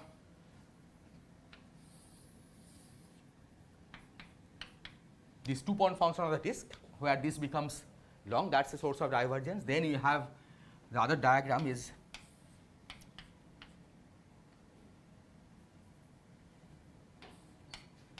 annulus times a disk. Okay, this is also 2-point function on the for closed strings. Okay. So, this has divergence from this becoming long, this has divergence when the annulus becomes long and thin. Okay. These are the closed string vertex operators. 2-point function of closed strings we are calculating, right. So, these are closed string vertex operators. See, this is a disconnected diagram. Normally, we do not include them, right. But here the reason that we include them is because normally what happens is if you have disconnected diagrams, there is separate momentum conservation for each diagram, right. So, you said that is a set of measure 0, you do not worry about that, right. You need only one delta function. Here the momentum conservation comes only at the very end, after do the integration over the collective modes. Okay. So, this diagram contributes as much as this diagram, meaning that they are equally important for. So, just to understand, that one has that one boundary. Yes. And this one you say, just to understand, you. This has 1, this has 2, and this has 1. So why the closed string vertex operator is not on the annulus? So that, Oh, sorry, yes. I am sorry. Yeah. Okay. I think I drew it in the wrong way. This is annulus with closed string vertex operator on the annulus. but the Yes. So you put D-instanton boundary condition in these. But that will presumably start at a higher order in G string. No, it doesn't actually. Because suppose you normalize the closed string so that they don't contribute G string, right? Then this is one disk, so this is 1 over G string, right? Okay. This is annulus, so this is 1 times 1 over G string, Oh, I see, right? So both contribute equally.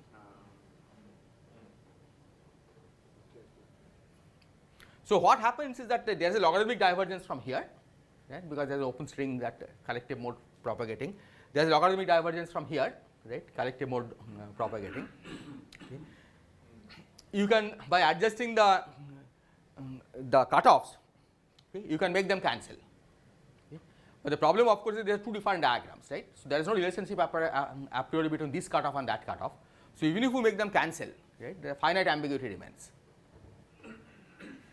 Okay, so this gives you finite ambiguity. So can I just understand? Yes. In your second diagram, the origin of that is it's the open string running between. This is open string channel. You can think of it that way. So just that open string. Running Yes, there. that's the divergence.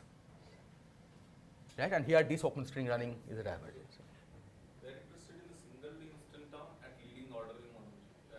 No, for subleading order. See, leading order contribution will be this one. This is 1 over G string square. Okay. So could I put some words?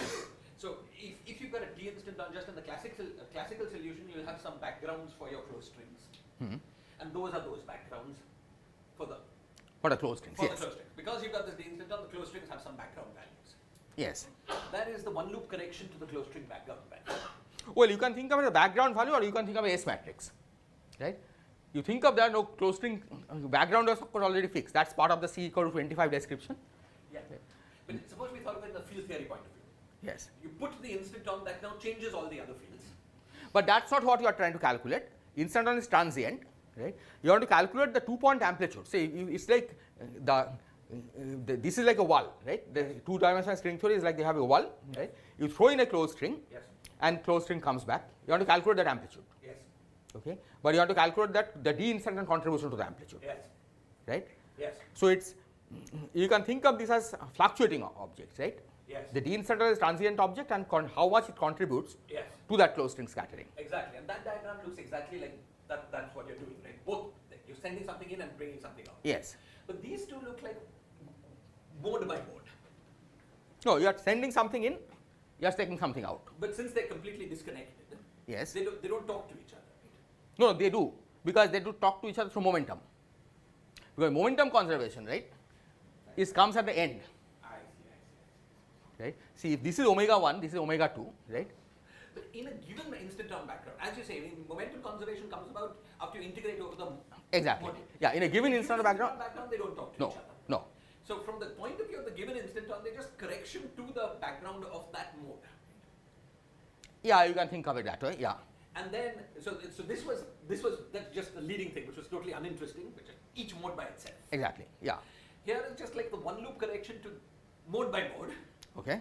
and that was the really interesting thing. In some sense, this sounds like almost like a normalization issue. No, no, it's not normalization, because this is non-trivial.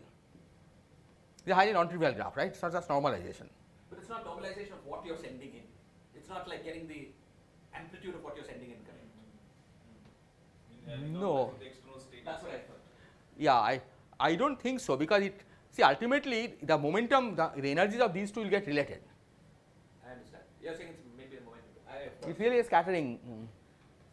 Yeah. I mean, it gives a non-trivial contribution to scattering. Okay. I mean, if you have multiple points, say, you could always organize the leg factors like that. Well, Disconnected guys. Yes. Then the connected guy would serve as the main as the physical scatter. Okay, yeah. Yeah, I don't know whether one can think of it that way. It's just, you can think of the independent scattering from D-instantons, right? But because in the first scattering, it imparts a momentum on the D-instanton, which gets transferred in the next scattering, right? But even for a given instanton, that is a separate kind of diagram, right? There, even when the instanton is There is like this two is closed strings are coming together on a instanton, Yes. right? Yes. Here you are independently scattering from the instanton, but during that time you are imparting a momentum, I understand. right? Which gets taken away by the next object. Right. So the only interaction there is through the zero mode integral. Yeah, Here there was an interaction before that zero mode. that's true. Yeah, Somehow more. yeah, Okay. Some off-shell kind of thing could be done, then they could be. Yeah. yeah. But here there is no. I mean, you cannot go off shell, right? Okay. So what happened is that they had a finite ambiguity, right? So they said there is an undetermined constant, right? In fact, there are several undetermined constants. So and they fixed it numerically. Okay. So what they did was they now compared with the matrix model result.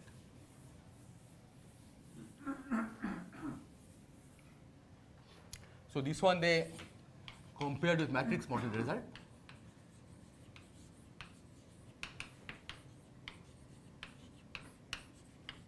This is interpreted as the corrections to the mass. Correction to no closed string mass is still 0, right? These are really 0 mass particle. This changes the scattering matrix, yeah, reflection coefficient. Okay. So they compared the matrix model result because there is a dual matrix model description. Okay. And using that they determine the constants, right? I mean, in fact, it's a complicated matching because what happens is it's not that they can get an expression for this constant, right? They, in terms of this constant, they had a plot of how things depend on omega, the energies of the external closed strings. Similarly, there they had a graph for as a function of the energies of the closed strings, right? And then they did the best fit for this graph with that graph, right? That's the way they determine this constant. And this already for mere mortals, you have to strip some leg pole, whatever. Yeah, so all that they did, all yeah. that do, and then. Exactly. How do you know the leg pole factor is not corrected by Yeah, the that's instanton? that's what I was. Yeah, I think they have taken care of. I mean, they Corrected it. yeah. They claim to. Do. Yeah, they claim to know how to do this. Yeah, She, yeah. Because see, they did a lot of work earlier just for without D-instantons also, right? I mean, why they understood the leg pole factors and all carefully. And so now they've got a correction to that. I think so. Yeah. Wow. So at the end, they determine one of the constants to be minus 1.399. Yeah, after. You have a conjecture for what it might be. No, it's not a conjecture. Because string field theory tells us what this is. It tells us minus log 4. My conjecture is going to be minus 1.4. So that's what, minus 1.38 629. And you can of course go on. So the point is they gave of course so many digits, right? But they say that this is in determining the error that they estimated is determining the individual points, right? And then they did the best fit, right?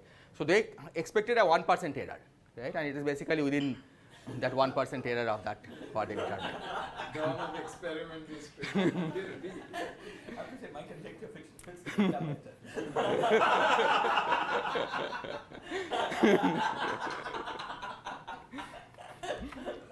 Okay, so the point is, I'm not sure that I'll be able to discuss this calculation, okay?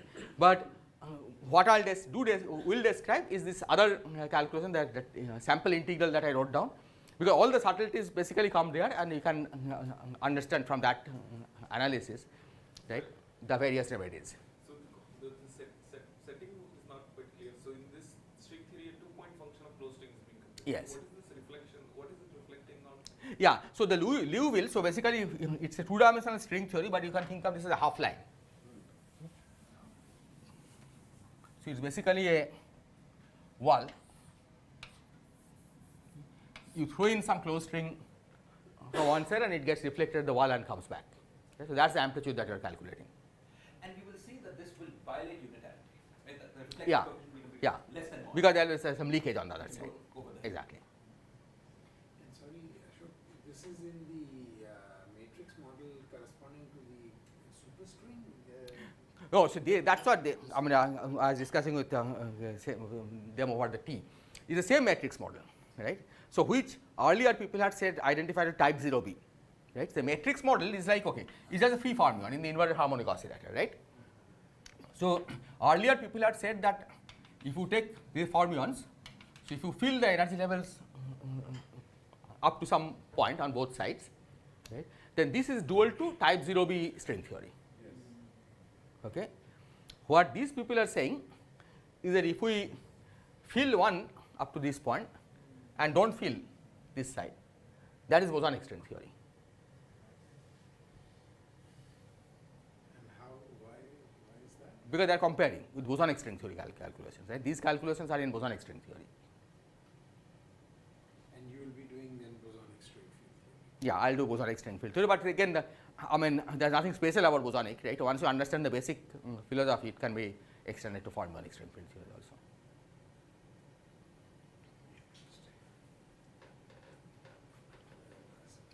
So next lecture, I'll basically focus on an example where you will learn how to transform from Y to Q, right? Because that's one of the key ingredients, right? The integration of the modular variables to the Q variable, right? Once you do that, then you can implement what I said. Okay, so we will see how exactly one goes from Y to Q. And what we will see is that this integral, right, if you do that Y to Q and follow the same procedure, then the integral is not 0, right? It's whereas expected answer is 0. And then a third lecture we will see what we have missed, right? That's the additional 0 modes. Once you take into account those, then you will get the correct answer. So just to understand, sorry, you will get minus log 4 by making sense of that integral you Oh, down no. for us. No, so this is, I will not describe this, Okay. right? But the other integral, right, which is a simpler version of this, right, is expected to give the result 0, right? And we will try to see how to get that 0, right, by following these steps that I described. So could I ask about the implication? I mean, here, if I think of the matrix model that creates the bosonic string, we normally deal with this one that just goes off forever. But of course, we could correct it anyhow. Now, depending on how we corrected it, that eigenvalue could even bounce back. Yeah. See, the point is that the way they have set up the problem, right? I think it will be perfectly consistent if this was filled up to some this point. Their calculation will not show whether it's filled up to here or there, because these are free fermions, right? Right, they just go. Yeah, they just go. Energy eigenstates, right? As long as this side is not empty. But if there's an end to the wall, then they would see it. If there is an Suppose that curved back. yeah. If the wave function changed, Yeah. yes, when then they will everything see came it. back. Yeah, then they will see it. And so I was just wondering that if we could I see. So is the way to make, I was wondering whether there are many, in some sense, many different non-perturbative completions of, whether the lesson here is that there are several different non-perturbative completions of the bosonic string, which would be Well, or no, I think there will be only one non-perturbative completion. Okay, maybe different completions are up to what extent you fill this, right? Those will not be seen by, I think, their calculation. But I would say that these different ways of filling, right, could be different string theories. Yeah, just like when you fill it up to the same level is type 0B, right? When you don't fill it or fill it up to a level which is below this, is bosonic string theory. right. You're saying that it's really defined by the unstable theory, but filled up. That this thing will really go off down to infinity. Yeah, the potential should be like this, because eigenstate calculation, right? The reflection coefficient Yes. depends on the potential, Yes. but that doesn't depend on up to what point you have filled it. But they've done the calculation to some accuracy. If it goes way down and then turns up, No, yeah, okay, presumably they can't see that. Right? okay, yeah. So I think it will be seen up to, by final calculation, Right. right? But it will not be seen maybe by their analysis so far, right? Okay. Sorry, Ashok, I didn't understand much of that, but if you're only filling on one side, Yes. and you're saying, depending on how much you fill the other side, you have different closed string theories, what calculation or measurement would you do in the closed string theory to tell them apart from each other? Okay, at least bosonic string and the type 0B, right? You can tell them apart, right? Because if you fill it up to this, see, this calculation I think nobody has done. Type 0B people had only tested at the perturbative level. Okay? And And if you fill it up till there and the thing comes, it can't go across. Yeah, because it's filled on this side. And that's what I wanted to ask. If you fill it only partially, not all the way up there, can you send in a probe of that lower energy? Is that an I think you can in principle, because see, just like you have, so the excited states here are like D0 branes, right? There are also holes where you remove one from there, right? If you do D0 brane scattering or the analog of the D brane scattering on this side, eventually you will probe, right? Whether it's filled or not, right? Because the scattering will differ. I see. That is a zero brains.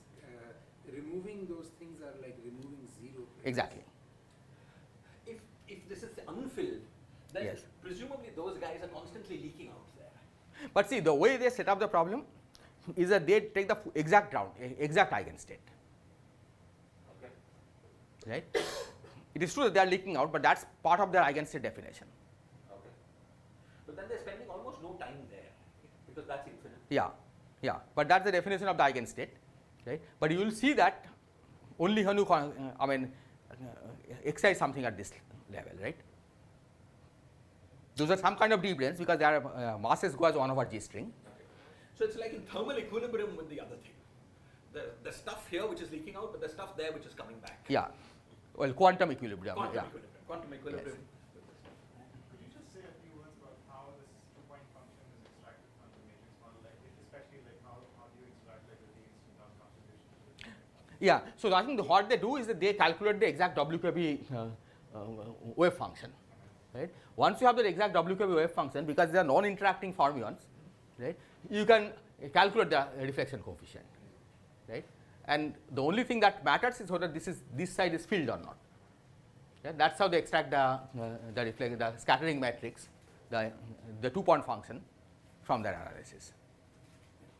So I thought in the WKB approximation, the two Fermi surfaces would have independent ripples, and the average of those was identified with the tachyon, and the difference was identified with the axion. Okay, And, with the axion. So with in the type 0B context. Okay, okay. And so you could get scattering amplitudes of the tachyon types, or mixed tachyon axion scattering. Okay. And they are presumably looking here at the tachyon kind of. That's right, yeah, because they don't have the ripples on this side, right? Because on this side the Fermi level is much below. I see. Yeah. Okay. See, that's why they don't have the axion. For bosonic case, right, you don't have the ripples on this side. So why don't they just put some hard wall at x equal to 0? At x equal to 0. In the middle. Oh no, but then there will be no leakage. They need the exact wave function. See, they are. Oh, that's needed, of course. Yeah, that's needed, right? For perturbative calculation, you can put a hard wall, Yeah. but once you take into instantons, right, Yeah. then that is needed. You need that to get agreement. Yeah, yeah. Sorry, just one last thing. Sorry, this is a remedial question. You can explain later. But what if the filling up corresponds to adding or subtracting 0 branes? If I understand. Yeah. The ripple. I thought the Ripples are perturbative closed strings. Ripples are perturbative. Exactly. Right. So D brane is like adding some fermion here. That's a D0 brane. But given some number of fermions, the ripples. Are the closed string modes, the perturbative closed string modes. I got it. Thank you. So in the usual matrix model, if everything's finite, before we go all the way to some scaling limit, n is finite and so on, then the spacing between any two fermions on the right hand side is some finite gap. Okay. Here in their model, the spacing will be 0, right? Yeah. Yeah. Exactly. Because this is really the string theory limit. Because The the scaling left hand limit. side is infinite. Yeah. So there's Exactly. so it's somehow very different. Yeah. Yeah. It's not clear how to get to finite n from here. Right. How do you stop ripples on the left? I don't understand. Oh, because you are filling up to this point, right? Very low. So the Fermi level on the left Filling up I see. is either not there or up to a very low level, right? So that's why you don't have degenerate ripples here. Sorry. We should ask our remote audience. Remote audience. Maybe we clap first and then ask.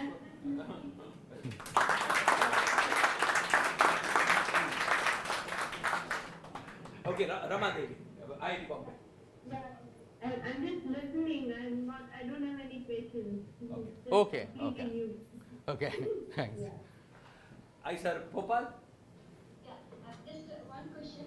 The thing that you are studying here, does this whole thing has any analogous situation in field theory? Like what I'm asking is, you are studying the effect of these D-instanton contributions for closed rings amplitude, right? Yes, Okay. And in this case, the fluctuations over the instantons, which is open string fluctuations, those are not even asymptotic states. that's right, yeah. Right? So, does this whole thing have any field theoretic Analog. in depth? Yeah. Yes. Where one can done the similar kind of calculation in real life conditions. Yes, in field theory, of course, you don't do the calculation this way, but just like, if you have an instanton in Yang-Mills theory, for example, right, it's very similar setup.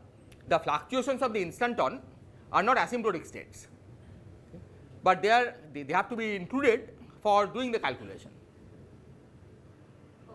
right? So a similar situation can be studied there also, but there the problem, the problem can be solved. There you do not need, like here you have used in field theory to solve it. There you don't need this, Well, because you already have a field theory, right? right? Because so the string field theory is doing what field theory does there already, right? Because you are separating out the collective modes, right? My feeling is that here things may be more under control because the D branes are better understood than solitons. Okay? So in a sense, doing the D-instanton calculation, I think, is more systematic, right, than what you do in a quantum field theory, because you really have to know all the modes of the instanton, right, to carry out this analysis, right, which you here it's automatically supplied by the D-brane boundary condition.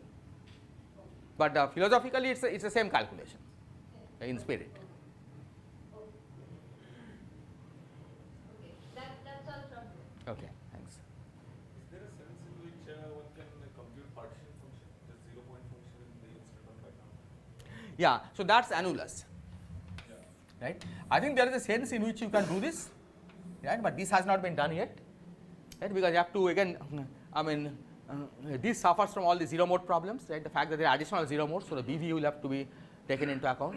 After all that is done, I think it is in principle possible to do this, and this, what it does is it gives you overall multiplicative factor that is coupling constant independent, right? When you look at the D-instanton contribution, right, I said there is e to the minus c by gs,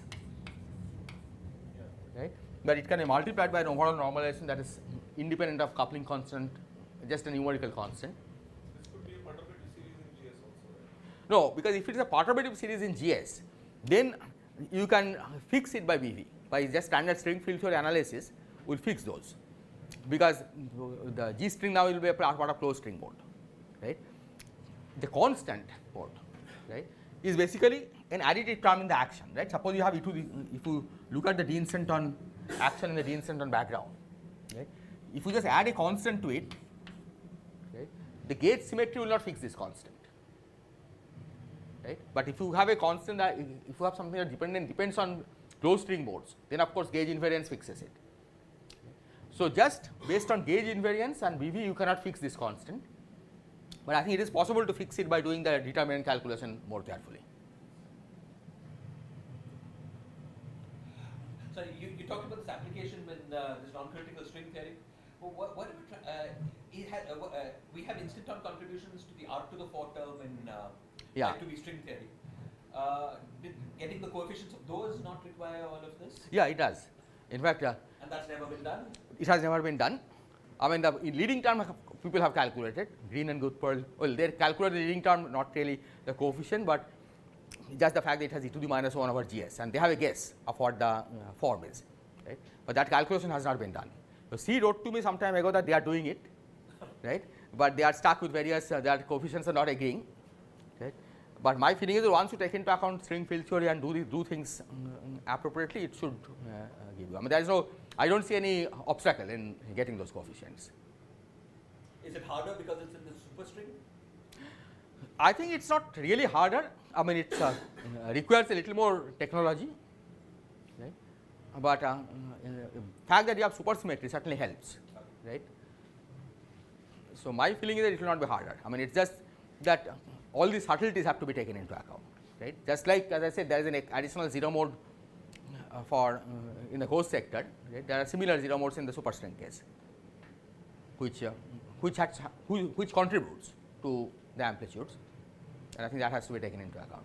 So the issue of the Raman vertex operators does not cause a problem here? I mean, Well, the point is this particular term that Siraj is talking about is an R to the 4 coupling. Yes. So 4 graviton, Yeah. right? So that you can certainly do. So Raman vertex operator is not a problem in string field theory, right? The problem is the Raman background, right? Because there is no sigma model description, CFT description, right? But Raman vertex operator you can certainly deal with in string field theory. So if you want to calculate the scattering amplitude of external Raman sector states, right, that's not a problem. So using string field theory, can one put string theory on computer? I mean, Yes, in principle, yes, yes. Because the point is, once you put it in the language of string field theory, there's no divergence, right? So the Veneziano amplitude integrals, you can do on a computer. In fact, I think Virasoro Sapiri, I did put it on a computer, right? In the domain where the analytic continuation does, meaning where the integrals are divergent. But once you use this string field theory, you see that you get exactly meaning to the accuracy of your numerical programming, you get a correct answer.